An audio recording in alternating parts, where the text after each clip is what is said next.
Hello my dear students, welcome to Saran Guru digital classes. मैं खुशबू तिवारी आज फिर आप लोगों के साथ उपस्थित हूँ इंग्लिश ग्रामर का एक नया टॉपिक लेकर। इसके पिछले क्लासेस में हमने वॉइस कंप्लीट किया था, तो जो नया टॉपिक है वो आपको स्क्रीन पर दिख ही रहा है। क्या लिखा हुआ है? नरेशन। तो आज हम नरेशन के बारे में पढ़ेंगे कि नरेशन क्या होता है, ये कितने टाइप्स का होता है और ये क्या आपके सब्जेक्ट में जो आपके पैनोरमा बुक है उसमें क्या ये रिलेट कर रहा है या नहीं कर रहा है। तो जी हाँ, बिल्कुल कर रहा है। जब आप चैप्टर 1 आपने जो पढ़ा होगा द पीस फॉर लिविंग, उसमें भी आप देखोगे कि जो राइटर है आर.सी. हचिंसन, उन्होंने भी नरेट किया है। फिर आप जब आगे पढ़ोगे गिल्लू, जो कि महादेवी वर्मा ने लिखा है, उसमें भी आप देखोगे कि वो पूरे फर्स्ट पर्सन में लिखा हुआ है और महादेवी वर्मा ने उस स्टोरी को नरेट किया है। That is a narrative story. तो आज चलिए हम पढ़ते हैं कि आखिर नरेशन क्या होता है। तो शुरू करते हैं।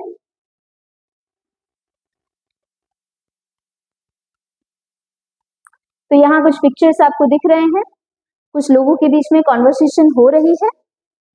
अच्छा, इसके पहले मैं आपको बताना चाहूंगी, जैसे कि आप जाते हो कभी कोई मूवी देखने, ऑब्वियसली जाते ही हो कि मूवी देखने, या फिर कभी आप कोई फ्रेंड से मिल ही लिए और किसी फ्रेंड ने आपके साथ कोई बात की, जैसे कि यहाँ क्या लिखा है, रूमर्स एंड गॉसिप्स, आपके साथ बात की आपके दूसरे फ्रेंड के बारे में, ओके, और कुछ बताया आपको, कुछ इंफॉर्मेशन दिया। या फिर जब आप मूवी देखने गए और आपने पूरी स्टोरी देखी लेकिन आपका जो बेस्ट फ्रेंड है वो आपके साथ नहीं जा पाया, तो जब आप मूवी देखकर आते हो और आपका बेस्ट फ्रेंड आपसे पूछता है कि भाई तुम मुझे उसकी स्टोरी बताओ, तो आप उसे नरेट करते हो। क्या करते हो? आप उसे नरेट।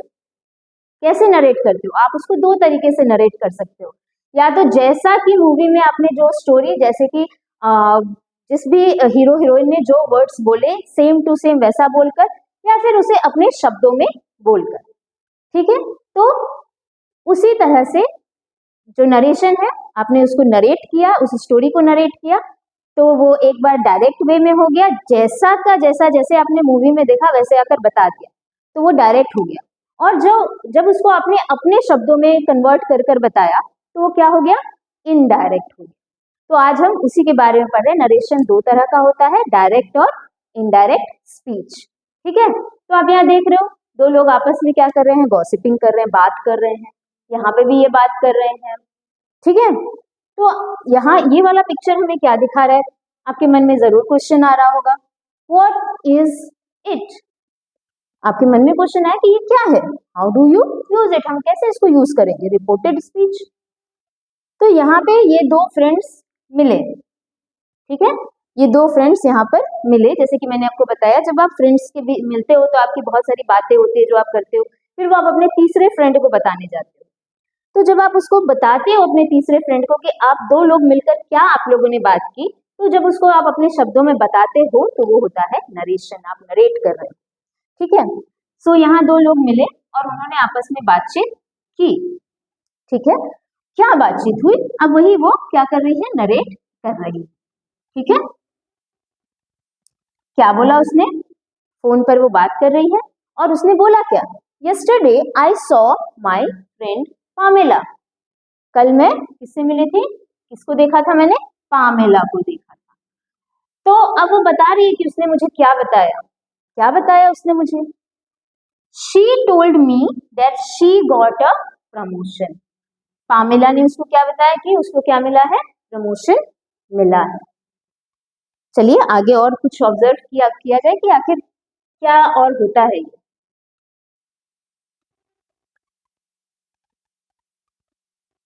तो अब आप फिर यहाँ देखिए, मैंने आपको बताया दो तरीके से हम बातों को अपनी रख सकते हैं, एक डायरेक्ट वे में और एक इनडायरेक्ट वे में, ठीक है। तो डायरेक्ट स्पीच क्या होता है? I am baking cookies for जिन।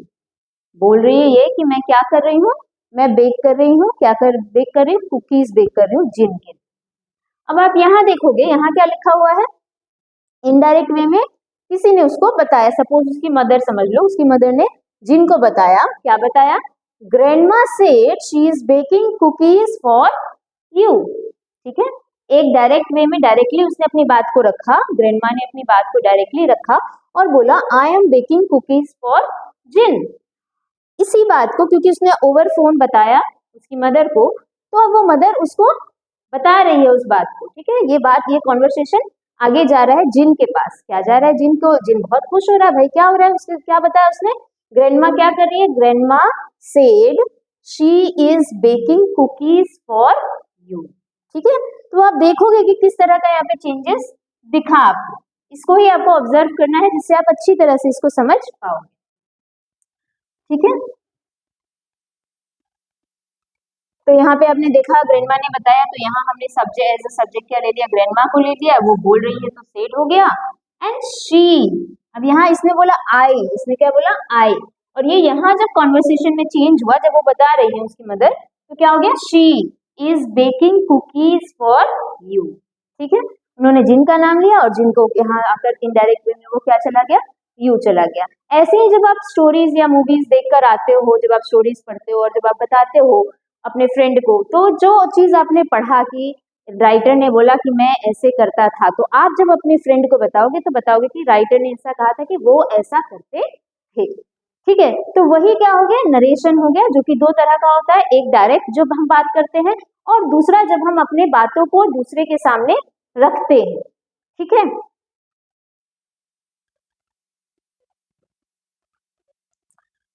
तो यहाँ आपको अब सेंटेंस दिख रहा है। ये सेंटेंस कहाँ से लिया गया है आपको पता ही होगा। चलिए पहले पढ़ लेते हैं कि सेंटेंस लिखा क्या हुआ। लिखा हुआ आई विस्पर। अब आपको यहाँ पे देखना है कि क्या क्या ग्रामेटिकल चेंजेस हैं, क्या क्या हो रहा है यहाँ पे। ठीक है, तो आप यहाँ देख रहे हैं, सेंटेंस को ऑब्जर्व करिए। I whisper, is this the same girl as the one I saw at the beginning? Question mark. और क्या क्लोज हुआ? इन्वर्टेड, डबल इन्वर्टेड कॉमा जो यहाँ स्टार्ट हुआ था वो यहाँ क्लोज हो गया है। एंड शी विस्पर्स, है ना? She whispers back, no there are 3 girls in this film. क्या बोला उसने? नहीं, इसमें 3 गर्ल्स हैं इस फिल्म। ठीक है, तो अब आप ये देख सकते हो कि ये जो पूरा आपका स्टेटमेंट है वो कहाँ से लिया गया है? वो आपका चैप्टर 1 से लिया गया है। चैप्टर 1 क्या है? द पेस फॉर लिविंग, जहां आरसी हचिनसन अपनी वाइफ से पूछ रहे हैं कि भाई आई विस्पर, वो अपनी वाइफ से बोलते हैं, is this the same girl I saw as the one, same girl as the one I saw at the beginning, जो जिसको मैंने शुरू में देखा था। और उसकी वाइफ बोलती है नहीं, इसमें ऐसी और ऐसी 3 लड़कियां हैं। ठीक है, तो ये जो कॉन्वर्सेशन है यहाँ आप देखो कि क्या क्या यहाँ पे बोला गया है। जैसे कि ये फर्स्ट पर्सन में है, आई करके बोला गया। अब यहाँ कॉमा लगाया गया, यहाँ डबल इन्वर्टेड कॉमा में है। तो जब भी कोई किसी का कही हुई बात जब रखी जाती है, जिसने जो कही है सेम टू सेम हमें कहना है, तो वो किससे शुरू होता है? डबल इन्वर्टेड कॉमा से। ठीक है, आप यहाँ देख ही रहे हो, और इन्वर्टेड कॉमा क्लोज हुआ। और जब उसकी वाइफ ने उस बात को बताया, तो अगेन जो उसकी वाइफ ने बताया वो भी किसमें है? डबल इन्वर्टेड कॉमा में। ठीक है, फिर आपने यहाँ पे ऑब्जर्व आपको करना है कि जैसे यहाँ पे एट द बिगिनिंग हमें पता है कि सेंटेंस कैपिटल लेटर में होता है, लेकिन वही यहाँ पे आप देखोगे कि इन्वर्टेड कॉमा जहां से शुरू हुआ है, वहां भी जो लेटर स्टार्ट किया गया है वो किससे शुरू किया गया है? कैपिटल लेटर से। चीजों को ऑब्जर्व करिए। ठीक है, किससे शुरू किया गया है? कैपिटल लेटर से। क्योंकि ये एक क्वेश्चन है, तो क्वेश्चनियर करके फिर यहाँ डबल इन्वर्टेड कॉमा को हमने क्लोज किया। ठीक है, ये चीज आपको ऑब्जर्व करनी है। Comma in double inverted comma, फिर जो लेटर बिगिन हुआ है वो किससे हुआ है? कैपिटल लेटर से शुरू हुआ है। ये सारी चीजें आपको दिमाग में रखी है कि पंक्चुएशन मार्क्स किस तरह से काम कर रहा है। अब हमें ये पता चल रहा है कि ये डायरेक्टली बात कही गई है। ठीक है, अब नीचे कुछ सेंटेंसेस लिखे गए हैं, इसको आपको ऑब्जर्व करना है और बताना है कि क्या ये सही है या नहीं। हम लोग डिस्कस कर लेते हैं। आई सेड टू जॉन, ठीक है, मैंने जॉन से कहा। अब यहाँ कॉमा और डबल इन्वर्टेड कॉमा शुरू हुआ। Do you see films? Question mark दिया गया क्योंकि ये क्वेश्चन है। लेकिन क्या ये सेंटेंस सही है? इसमें क्या कोई ग्रामेटिकल एरर नहीं है? जी हाँ, बिल्कुल इसमें ग्रामेटिकल एरर है। आप देख सकते हो ये जो डी है, यहाँ मैंने आपको बताया कि कैपिटल लेटर में शुरू होना चाहिए। ठीक है, लेकिन यहाँ जो डी है वो किसमें है? स्मॉल लेटर में। ठीक है। तो इन्वर्टेड कॉमा जैसे ही बिगिन होता है उसके बाद जो आपका सेंटेंस शुरू होना चाहिए तो उसका फर्स्ट लेटर किसमें होना चाहिए, कैपिटल लेटर में होना चाहिए। नेक्स्ट सेंटेंस देखिए, जॉन सेड टू मी, ठीक है, comma double inverted comma. Again यहाँ पे जो ये एम है वो क्या है, स्मॉल लेटर। अगेन ये रॉन्ग हो गया, यहाँ पे क्या होना चाहिए, कैपिटल लेटर होना चाहिए, ठीक है। नेक्स्ट आप देखिए, Mohit said to his father, comma inverted comma. Again ये जो आपका प्लीज में पी है वो किस में होना चाहिए, कैपिटल लेटर में होना चाहिए, ठीक है। अब सेंटेंस किस तरह से है उसके अकॉर्डिंग हमें फुल स्टॉप और क्वेश्चन मार्क लगाना है। जैसे कि हमें पता है कि असर्टिव सेंटेंस एक स्टेटमेंट होता है तो वहां फुल स्टॉप लगेगा, इंटरोगेटिव सेंटेंसेस जो होते हैं उसमें क्वेश्चन मार्क लगेगा, ठीक है। एक्सक्लामेटरी जो सेंटेंसेस होते हैं उसमें एक्सक्लेमेशन मार्क रहता है। लेकिन जब हम उसको इनडायरेक्ट में चेंज करते हैं, इनडायरेक्ट स्पीच में, तो सब में क्या हो जाएगा, उसको हम लोग स्टेटमेंट में बदलते हैं और फुल स्टॉप का हम यूज करेंगे, ठीक है। तो अब आप यहाँ पे देखिए, आगे हम लोग बढ़ते हैं। तो ये सारी चीजें आपको होप की समझ में आ गई हो कि डबल इन्वर्टेड कॉमा के बाद जो लेटर शुरू होगा वो किसमें रहता है, कैपिटल लेटर में शुरू होता है। अभी यहाँ हमें बहुत सारी चीजें पढ़नी है जिसको हम धीरे धीरे पढ़ेंगे।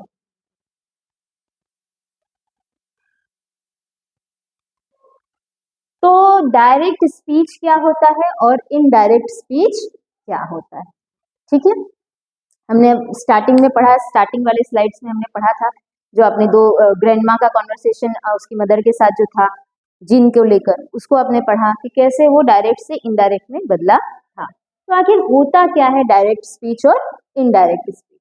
डायरेक्ट स्पीच क्या होता है, we may quote within quotation marks, ठीक है। कोटेशन मार्क यानी कौन सा कोटेशन मार्क हो गया, आप यहाँ देख रहे हो, ये जो है ये आपका क्या है, कोटेशन मार्क है, ठीक है।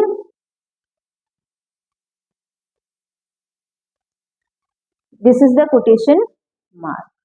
The speakers actual words, speaker ने जो एक्चुअली कहा है वो किसके अंदर रहता है, वो डबल इन्वर्टेड कॉमा के अंदर रहता है, उसको हम लोग कोटेशन मार्क भी बोलते हैं। This is called the direct speech और नरेशन, इसको क्या बोला जाता है, डायरेक्ट स्पीच और नरेशन। एक एग्जाम्पल भी मैंने आपको समझने के लिए यहाँ पे बताया है, रमा सेड, क्या बोला है रमा ने, रमा सेड। अब देखो क्योंकि ये इसका एक्चुअल वर्ड्स है, ये डायरेक्टली बोल रही है, क्या बोला उसने, I am very busy now, क्या बोला उसने, I am very busy now. तो ये सारी चीजें किसमें हो गई, डबल इन्वर्टेड कॉमा में हो गई। तो ये हो गया आपका डायरेक्ट स्पीच, डायरेक्टली उसने ये बात कही। अब आगे क्या होता है, इनडायरेक्ट स्पीच क्या होता है, ये भी तो हमें जानना है। We report what the speaker said without quoting his exact words. अब उस चीज को हम रिपोर्ट कर रहे हैं, उसके एग्जैक्ट वर्ड को हम, जरूरी नहीं है कि जब हम दूसरे को बताएं तो वो सारी बातें हमारे दिमाग में हो, तो इसीलिए जब हम इन्वर्टेड कॉमा रिमूव कर देंगे तो वो किस में चला जाएगा, इनडायरेक्ट स्पीच में। अब उन्हें हम अपने शब्दों में कहेंगे। This is called the indirect और रिपोर्टेड स्पीच और नरेशन, ठीक है। एग्जाम्पल, अब यहाँ रमा सेड था तो रमा सेड ही आप यहाँ चेंजेस देखना, रमा सेड के बाद किसका यूज हो गया, डेट का यूज हो गया, ठीक है। अब ये आई है, क्या है ये, आई, क्योंकि ये क्या बोला है इसने, रमा ने कहा है कि आई एम वेरी बिजी, तो यहाँ पे ये क्या हो गया, शी वॉज वेरी बिजी, ठीक है। अब यहाँ देखो, यहाँ एम था, यहाँ वॉज हो गया, और यहाँ नाउ था, यहाँ देन हो गया। ये सारे चेंजेस को आपको ऑब्जर्व करना है क्योंकि इसके बहुत सारे रूल्स और स्ट्रक्चर है। जैसा कि जब भी हम ग्रामर पढ़ते हैं तो हमें स्ट्रक्चर की तरफ ध्यान देना ही पड़ता है, तभी हम उसको सही तरीके से कर पाएंगे, ठीक है। तो यहाँ पे जो चेंजेस है उसे आपने देखना है। बढ़ते अब हम आगे।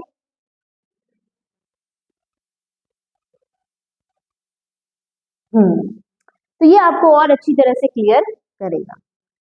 Study the construction of the following, इसको आप पढ़िए। He said I am unwell, क्या बोला उसने, आई एम अनवेल। अब ये जो चीजें उसने डायरेक्टली कही, यहाँ कॉमा इन्वर्टेड कॉमा में वो थी, और जैसे ही उसको हमने इनडायरेक्ट स्पीच में बदला, डायरेक्ट स्पीच में वो क्या हो गया था, आई एम अनवेल। और ये क्या है? Indirect speech. ठीक है, तो ये हो गया आपका डायरेक्ट स्पीच।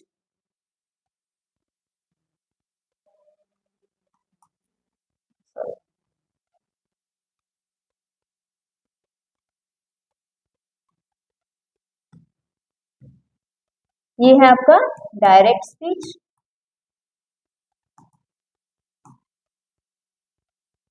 और ये है आपका इनडायरेक्ट स्पीच। ठीक है, तो जब ये इनडायरेक्ट में गया तो आपको यहाँ पे देखना है कि यहाँ जो कॉमा, इन्वर्टेड कॉमा लगा हुआ है, वो जब इनडायरेक्ट में गया तो वो रिमूव हो गया, और वो रिमूव होकर वहां पे हमने किसका यूज कर दिया? डेट का यूज किया। ये जो आई था, ठीक है, ये किस में बदल गया? ही में बदल गया। ये जो एम है ये किस में बदल गया? वॉज में बदल गया। ये चीजें आपको ऑब्जर्व करनी है कि ये कैसे हुआ। अब इसी का जो रूल्स और स्ट्रक्चर है वो हमें पढ़ना है, लेकिन इसे हमें समझना होगा कि ये सारी चीजें आखिर है क्या। तो आप ये देख रहे हो डायरेक्ट में क्या लिखा हुआ है? Reporting portion. ये क्या है? Reporting portion. और ये क्या है? Actual speech. This is the reporting portion and this is the actual speech. He said I am unwell. तो ये क्या हो गया? आपका रिपोर्टिंग पोर्शन हो गया, और ये क्या हो गया? एक्चुअल स्पीच हो गया। नेक्स्ट इनडायरेक्ट में वो क्या हो गया?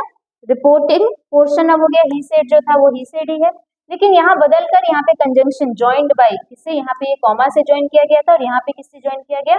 डेट से ज्वाइन किया गया। He was unwell. यहाँ पे जो आपका हेल्पिंग वर्ब है वो किस तरह से चेंज हुआ, यहाँ जो आपका प्रोनाउन है उसमें किस तरह से चेंजेस आया, ये चीजें आपको यहाँ पे समझनी है। तो जब डायरेक्ट में था तो ही सेड, कॉमा से वो ज्वाइन किया गया, आई एम अनवेल लिखा गया, जो कि डबल इन्वर्टेड कॉमा में था। अब जब वो इनडायरेक्ट में गया तो वहां ही सेड तो रिपोर्टिंग पोर्शन जो है वो तो अपनी जगह पे है, जैसा था वैसा ही, लेकिन ये कॉमा रिमूव हो गया, और कॉमा रिमूव होने से हमने उसको ज्वाइन करने के लिए किस वर्ड का यूज किया? डेट का यूज किया। ठीक है, और यहाँ पे कुछ प्रोनाउन और हेल्पिंग वर्ब में चेंजेस आए, जो कि हम आगे सीखेंगे। तो ये तो आपको समझ में आया कि आखिर इसमें ये जो ही सेड है, ये इसको क्या कहा जाता है? रिपोर्टिंग पोर्शन कहा जाता है। ये कॉमा डबल इन्वर्टेड कॉमा है, और जो डबल इन्वर्टेड कॉमा के अंदर वर्ड्स रहते हैं, सेंटेंस जो है, उसको क्या कहा जाता है? एक्चुअल स्पीच कहा जाता है। ठीक है, और जब वो इनडायरेक्ट में बदलता है तो वो इस तरह से चेंज होता है। तो अब आपको यहाँ पे समझना है कि आखिर वो जो एग्जाम्पल था वो उसमें हमें क्या क्या चीजें समझ में आई। Said is called the reporting verb. ठीक है, said is called the reporting verb. Suppose मैं यहां लिख देती हूं एक एग्जाम्पल, जिससे आपको और वो क्लियर हो जाएगा।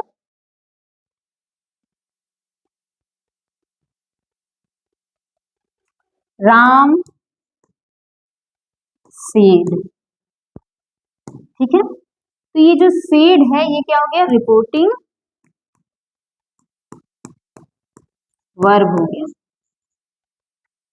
ठीक है, ये जो सेड हो गया ये क्या हो गया? Is called the reporting verb and is placed outside the inverted comma.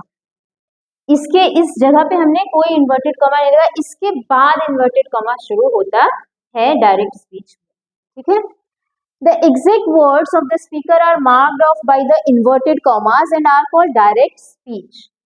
जो एग्जैक्ट वर्ड्स रहता है वो किससे क्लोज रहता है? इन्वर्टेड कॉमा से। डबल इन्वर्टेड कॉमा स्टार्ट और at the end of the sentence जो रिपोर्टेड स्पीच रहता है उसके अंदर होता है। ठीक है, तो राम सेड, सपोज यहाँ पे मैंने कॉमा दिया, यहाँ double inverted comma, I am busy.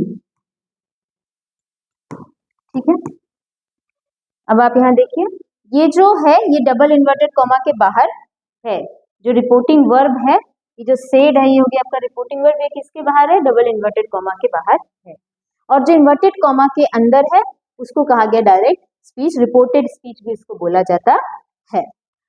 So the exact words of the speaker are marked off by the inverted commas and are called direct speech. The speech within the quotation is separated from the reporting verb. ठीक है, ये separate किया गया। Indirect speech the first word after the inverted comma begins with a capital letter. ये किससे शुरू हो रहा है? ये कैपिटल लेटर से शुरू हो रहा है, जैसा कि हमने पहले भी ऑब्जर्व किया था और मैंने आपको बताया कि हमेशा जब भी इन्वर्टेड कॉमा स्टार्ट होता है और जब हम लेटर शुरू करते हैं तो फर्स्ट लेटर जो होता है, वर्ड्स जब शुरू करते हैं तो फर्स्ट लेटर हमेशा किस में रहता है? कैपिटल लेटर में रहता है। ठीक है, तो ये आपका कैपिटल लेटर में शुरू होगा। नेक्स्ट आप देखिए, that has been placed before the indirect speech. Indirect speech में जब हम इसको कन्वर्ट कर देंगे तो यहाँ पे हम किसका यूज करेंगे? डेट का यूज करेंगे। तो कैसे हो गया? सपोज ये मैंने लिखा Ram said I am busy, तो यहाँ पे जब हम करेंगे तो यहाँ क्या हो जाएगा? Ram said that. क्या रिमूव कर दिया हमने? ये कॉमा और इन्वर्टेड कॉमा को यहाँ पे रिमूव कर दिया गया। अब यहाँ आई है तो यहाँ पे क्या हो जाएगा? क्योंकि ये राम है तो ये हो गया ही वॉज बिजी। अब ये कैसे हुआ? ये जरूर आपके मन में क्वेश्चन आ रहा होगा कि आई ही में कैसे बदल गया, एम वॉज में कैसे बदल गया। तो ये क्वेश्चन आपके दिमाग में जरूर आने चाहिए क्योंकि इसके जो रूल्स है उसे अभी हमें पढ़ना बाकी है।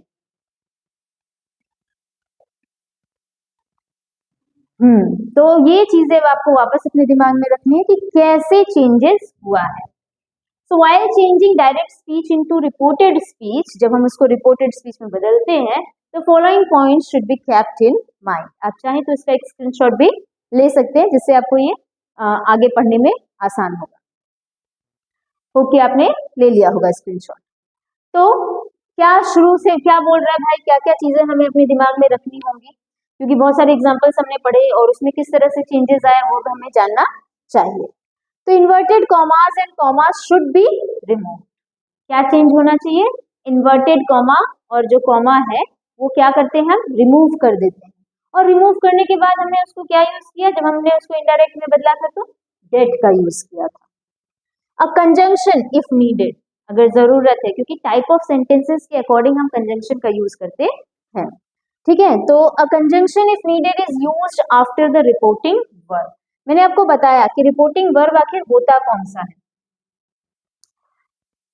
फिर से यहाँ पे आपको बता देती हूँ। Reporting verb,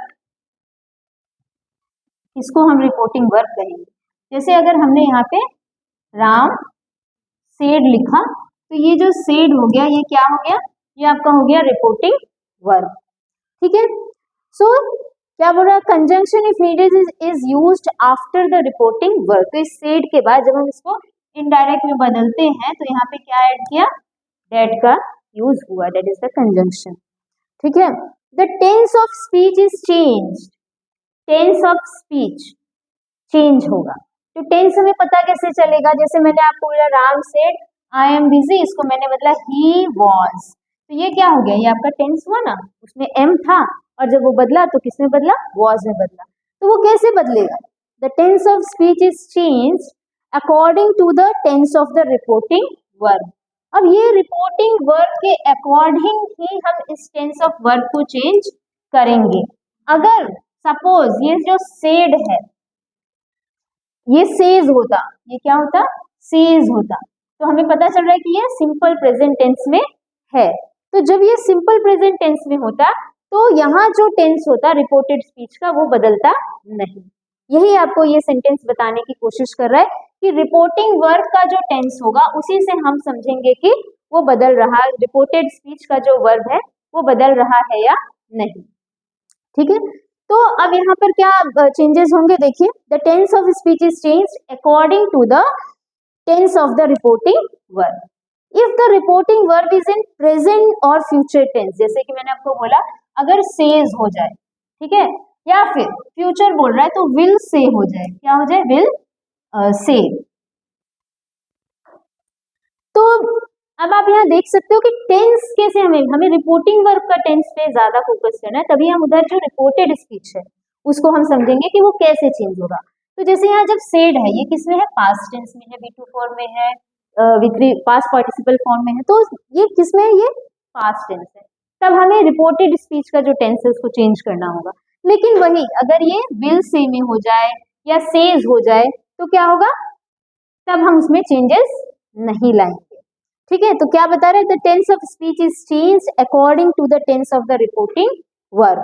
if the reporting verb is in present or future tense, the tense of the reported speech remains unchanged. ठीक है, अब रिपोर्टिंग वर्ब और रिपोर्टेड स्पीच इसे हम पढ़ ही लेते हैं, समझ ही लेते हैं। एक बार फिर से मैं आपको लिख के बता देती हूँ। राम विल से लिख देती हूँ, ठीक है, will say I am busy. Okay, Ram will say I am busy. तो ये हो गया आपका रिपोर्टिंग वर्ब, और ये जो इन्वर्टेड कॉमा के अंदर है ये क्या हो गया, रिपोर्टेड स्पीच। और ये जो एम है ये क्या हो गया, reported verb. This is the reported verb. ठीक है, ये रिपोर्टेड वर्ब हो गया। इस पूरे को हमने कहा कि this is the reported speech, और ये क्या है, this is the reporting verb. Okay, तो अगर ये फ्यूचर टेंस विल का यूज हुआ है तो हमें समझ में आ रहा है कि ये कौन से टेंस में है, फ्यूचर टेंस में होगा। तो हम यहाँ पे टेंस ऑफ वर्ब में किसी तरह का चेंज नहीं लाएंगे। ठीक है, रिपोर्टेड स्पीच में जो टेंस, जो रिपोर्टेड वर्ब है उसमें हम किसी तरह का चेंजेस नहीं लाएंगे।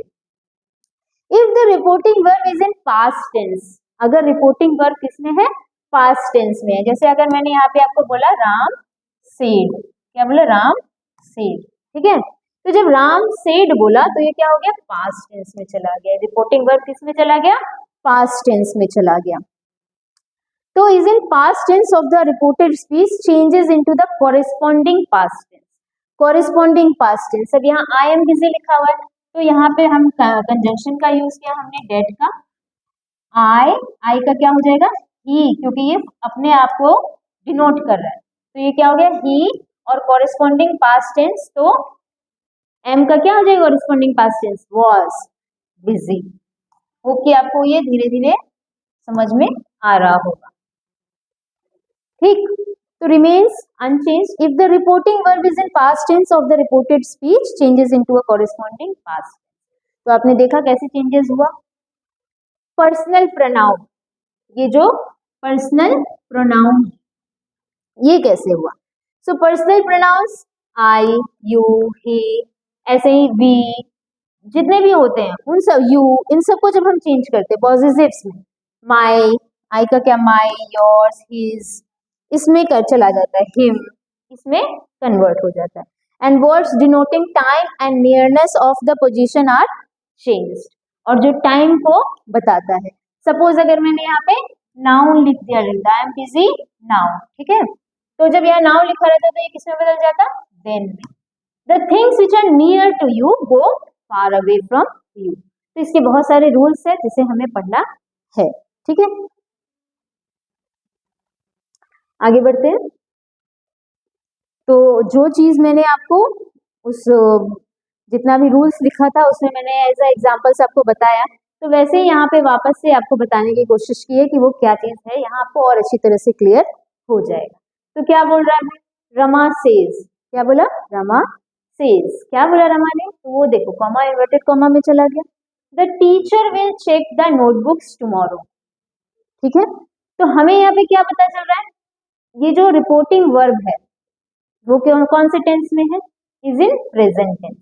मैंने आपको बताया कि रिपोर्टिंग वर्ब कौन सा होता है, जो इन्वर्टेड कॉमा के बाहर होता है। ठीक है, तो ये जो है ये क्या है, रिपोर्टिंग वर्ब है जो कि इन्वर्टेड कॉमा के बाहर है। वो कौन से टेंस में है, क्योंकि वो कौन सा वर्ब है, वो वर्ब है V5 form of the verb. तो V5 form of the verb किस में जाता है, V5 form of the verb जो होता है वो है सिंपल प्रेजेंट टेंस। ठीक है, तो ये सिंपल प्रेजेंट टेंस में। तो अब हम देखेंगे कि इनडायरेक्ट स्पीच में जब वो बदला तो कैसे बदला। रमा सेज का रमा सेज ही हो गया। डेट, जब हमने कॉमा और इन्वर्टेड कॉमा को रिमूव किया तो कौन से कंजंक्शन का यूज किया, डेट का यूज किया। द टीचर, ठीक है, यहाँ जब इन्वर्टेड कॉमा के बाहर अंदर जब जाएगा तो कैपिटल लेटर में टी आया, लेकिन जैसे ही हमने यहाँ कंजंक्शन का यूज कर दिया एक्चुअल वर्ड से वो चेंज हो रहा है।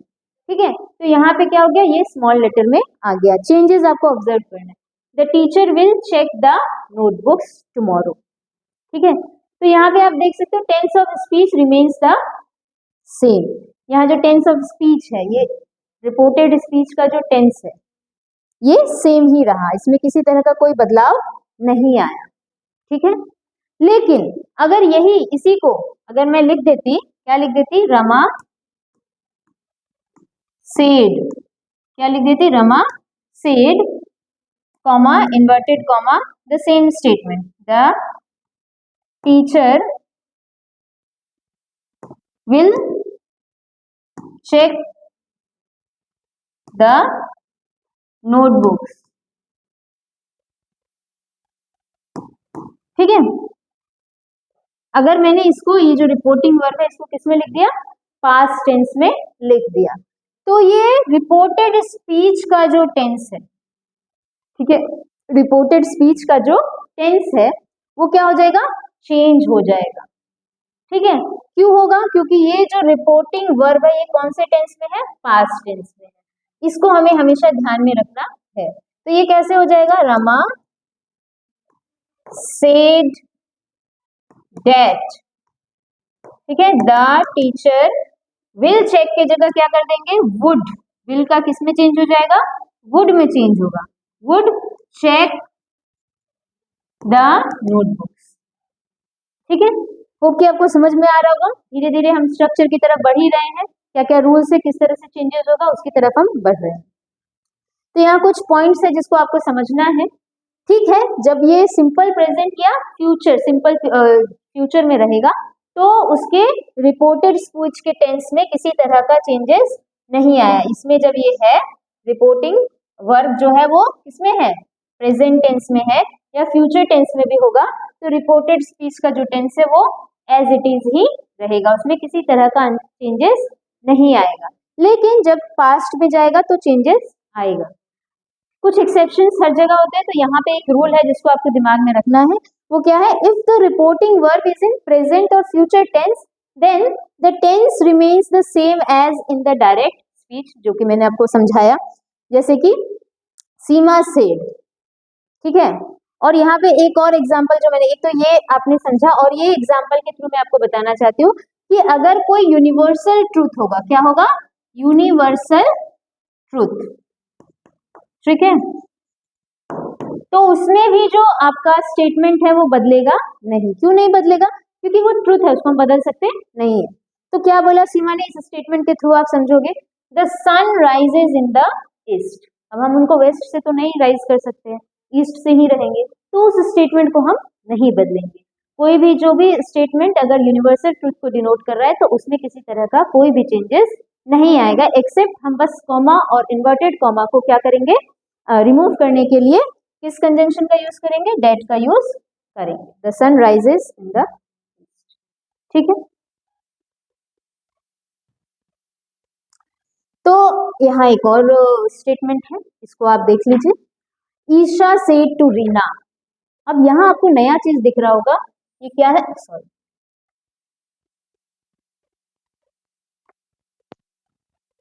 ईशा सेड टू रीना, क्या बोला ईशा ने रीना को। अब यहाँ रीना के साथ उसका कॉन्वर्सेशन चल रहा है, तो आपको यहाँ पे जो नया चीज दिखा वो क्या दिखा, टू रीना दिखाई दिया, ठीक है, ये टू रीना आपको यहाँ पे दिखाई दिया, स्टेटमेंट सेम है। अब यहाँ क्या आ गया, इसको कहा जाएगा object of the reporting verb, ठीक है। तो वो कैसे चेंज होगा, देखो, ईशा टोल्ड, अब ये जो सेड टू है, ये क्या है, सेड टू है, ये किस में बदल गया, टोल्ड में बदल गया। तो कब वो टोल्ड में बदलेगा, जब ये ऑब्जेक्ट प्रेजेंट हो जाएगा, ठीक है, तब क्या बदल जाएगा, वो सेड टू टोल्ड में बदल जाएगा। अगर वहां रमा सेज टू श्यामा, श्याम ही लिख देते हैं, चलो, तो श्याम को जब यहाँ सेज टू आया तो यहाँ क्या बदल गया, टेल्स में बदल गया, ठीक है। टू रिमूव कर देंगे, सेज टू को रिमूव करके हमने किसका यूज कर दिया, टेल्स का यूज कर दिया, सिंपल प्रेजेंट टेंस। और वैसे ही ये पास्ट में रहेगा तो किस में बदल गया, टोल्ड में बदल गया, यही आपको ऑब्जर्व करना था। कॉमा, इन्वर्टेड कॉमा को हम रिमूव कर देंगे और किसका यूज कर देंगे, डेट का यूज करेंगे। विल मॉडल ऑक्सिलरी वर्ब के वे में यहाँ पे चेंज होके क्या हो जाएगा, वुड का हो जाएगा, ठीक है। तो यही इसको ये चीज को आपको अपने दिमाग में रखना है क्या, कि in assertive sentences statements, assertive sentence क्या होता है, स्टेटमेंट्स को असर्टिव सेंटेंस कहा जाता है। Reporting verb said remains unchanged, नहीं बदलता है असर्टिव सेंटेंस में। लेकिन if it is not followed by two, अगर वहां पे क्या नहीं रहेगा, टू नहीं रहेगा, तो हम उसको नहीं बदलेंगे, ठीक है। जैसे ही टू के बाद आपका ऑब्जेक्ट प्रेजेंट हो जाता है, that is if it is followed by an object, ये रीना क्या हो गया, ऑब्जेक्ट हो गया। अगर ये नहीं रहेगा तो सेड चेंज नहीं होगा। लेकिन जैसे ही ऑब्जेक्ट आ जाएगा और is changed into told, replied, suggested etcetera as per the context, जैसा कि अकॉर्डिंग टू द सेंटेंस, अगर वहां पे स्टेटमेंट है, अगर वहां पे सजेशन है, एडवाइस है, तो उसके अकॉर्डिंगली अगर यहाँ ऑब्जेक्ट प्रेजेंट हो गया तो हम क्या करेंगे, ये जो रिपोर्टिंग वर्ब है इसको चेंज करेंगे, किसमें, टोल्ड में, रिप्लाइड में और सजेस्टेड में, ठीक है। होप कि आपको समझ में आया होगा। तो आज हमने पढ़ा कि डायरेक्ट स्पीच आखिर होता क्या है, कैसे वो इन्वर्टेड कॉमास में जब रहेंगे तो बिगिनिंग ऑफ द जो लेटर होगा वो किसमें होगा, कैपिटल लेटर में होगा। उसको बदलने के जो कुछ रूल्स थे वो आज हमने पढ़ा। अगले क्लासेस में हम इसको बदलने के कैसे बदलेंगे, स्ट्रक्चर्स, टेंसेस में किस तरह का चेंजेस आएगा, इसको पढ़ेंगे। होप कि आपको समझ में आया होगा आज हमने क्या पढ़ा। तो अगर कोई प्रॉब्लम हो, अगर किसी भी तरह की कोई भी क्वेरी हो तो आप कमेंट बॉक्स में ज़रूर लिखें and please subscribe the channel. Thank you, have a nice day.